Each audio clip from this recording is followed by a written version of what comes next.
প্রধানমন্ত্রী আবাসের নামে টাকা চাইলে জেলে ঢুকিয়ে দেব বললেন দলাই সমষ্টির বিধায়ক নেহার রঞ্জন দাস।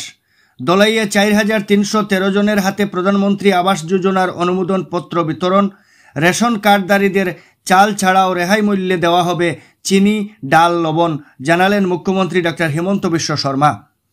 প্রধানমন্ত্রী আবাস যোজনার গড় দেওয়ার নামে কেউ টাকা চাইলে আমার কাছে বলবেন, আমি তাদের জেলে পাঠিয়ে দেব। বিজেপি নেতৃত্বাধীন কেন্দ্রীয় ও রাজ্য সরকার স্বচ্ছতার ওপর বিশ্বাসী। কথাগুলি বললেন দলাই সমষ্টির বিধায়ক নেহার রঞ্জন দাস। বুধবার সমগ্র রাজ্যের সঙ্গে সঙ্গতি রেখে দলাই বিধানসভায় প্রধানমন্ত্রী আবাস যোজনার হিতাধিকারীদের হাতে আনুষ্ঠানিকভাবে অনুমোদনপত্র বিতরণ করা হয়। এদিনের অনুষ্ঠানে প্রধান অতিথির বক্তব্যে বিধায়ক নেহার রঞ্জন দাস আরও বলেন, আগামী 6 মাসের মধ্যে অনুরূপভাবে আরও গৃহ নির্মাণের পরিকল্পনা রয়েছে সরকারের। কিছুদিনের মধ্যে অরুণোদয় প্রকল্পের হিতাধিকারীদের বাছাই কার্য সম্পন্ন করে অনুমোদন দেওয়া হবে। এছাড়া প্রধানমন্ত্রী আবাস যোজনার গৃহ থেকে এখনও যারা বঞ্চিত তাদের আরও একটি তালিকা প্রস্তুতের কাজ শীঘ্রই শুরু হবে বলে উল্লেখ করেন তিনি। এদিন দলাইয়ের 3টি ব্লকের ৪,৩১৩ জন হিতাধিকারীর হাতে তুলে দেওয়া হলো প্রধানমন্ত্রী আবাস যোজনার অনুমোদন পত্র। বুধবার দলাই শ্যামাপ্রসাদ মুখার্জি মুক্ত মঞ্চে আয়োজিত এক সরকারি অনুষ্ঠানে এই অনুমোদন পত্রগুলি আনুষ্ঠানিকভাবে প্রদান করা হয়।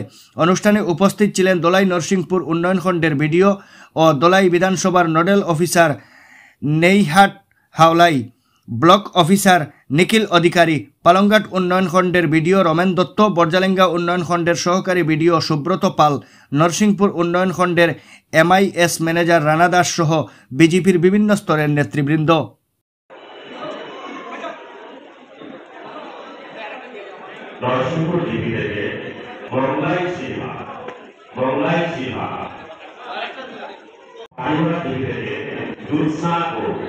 দুঃসাগরের হাতে তুলে দেবেন দলাই নরসিংপুর মন্ডলের মন্ডল সভাপতি সঞ্জয় করে।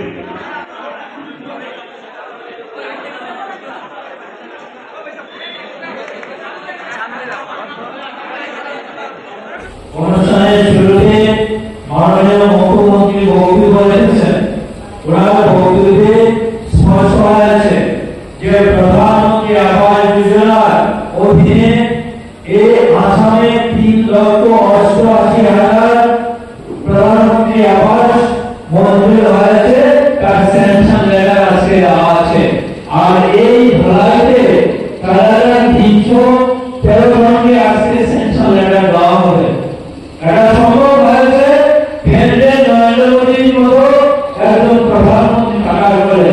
এবং আসামে আমাদের মাননীয় মুখ্যমন্ত্রী ডক্টর হিমন্ত বিশ্ব শর্মা মহোদয় অত্যন্ত ঘনিষ্ঠ পদক্ষেপ নিয়েছেন। পূর্বের যৌথ নেতৃত্বে আজকে যাদের ঘর নেই তাদেরকে আমরা ঘর দিতে পেরেছি। শুধু আজকে ঘরের স্যাংশন লেটার হিসেবে তা নয়, আগে থেকে দেওয়া আছে। আমাদের সরকার সিদ্ধান্ত নিয়েছে ভারতবর্ষে এমন কোন পরিবার থাকবে না যে পরিবারে একটা পাকা ঘর থাকবে না। সবাইকে পাকা ঘর দেওয়া হবে। একসাথে দেওয়া সম্ভব হচ্ছে না, পর্যায়ক্রমে দেওয়া হবে।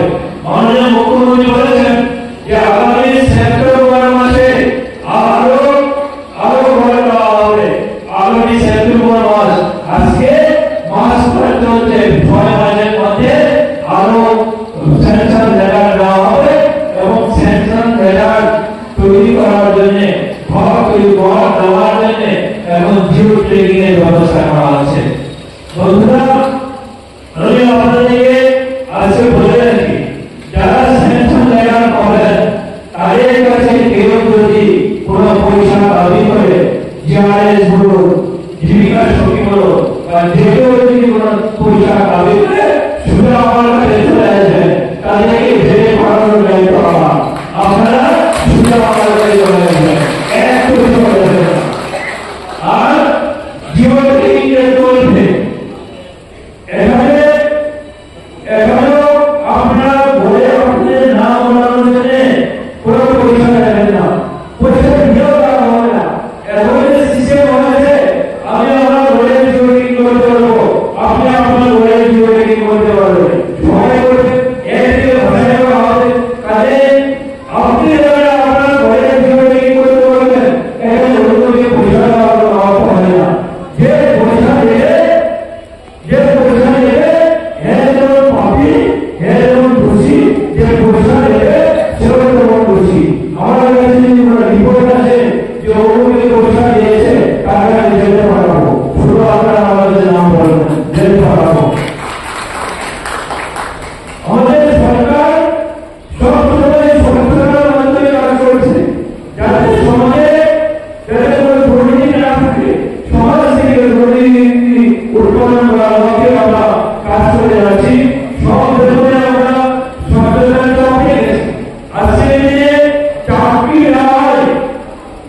দুপুরে